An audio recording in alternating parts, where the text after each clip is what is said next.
આ તરફ ધારી શહેરમાં અકસ્માતની ઘટના ઘટી છે। સરસિયા રોડ રેલવે ફાટક નજીક એક અકસ્માતની ઘટના બની, જેમાં એક મોટરસાયકલ અને કેરી 4 વ્હીલ ગાડી વચ્ચે અકસ્માત સર્જાયો હતો, જેમાં ડબલ સવારી મોટરસાયકલ ચાલક ખોખરા મહાદેવ ખાતે આવેલ સ્કૂલ ખાતે પોતાની પત્નીને મૂકવા જઈ રહેલ હતા। એવા સમયે સામેથી આવી રહેલ કેરી 4 વ્હીલ ગાડીએ આ મોટરસાયકલને ટક્કર મારતા અકસ્માત સર્જાયો।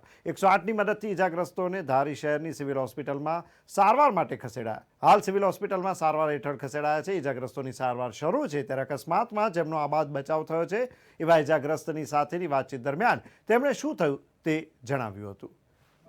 11:30 અમે ઘરેથી જવા નીકળ્યા સ્કૂલે ખોખરા મહાદેવ, અને ફાટકથી આગળ વધતા ટર્નમાંથી ટેમ્પો આવ્યો, એને વળાંક લીધો। અમે અડધા રોડે ગાડી લઈ લીધી અને એને ભટકાવી અને અંબે પડી ગયા, અને ત્યાર પછી 108 બોલાવી અને પ્રાથમિક આરોગ્ય કેન્દ્રમાં સારવાર લેવા માટે આવ્યા।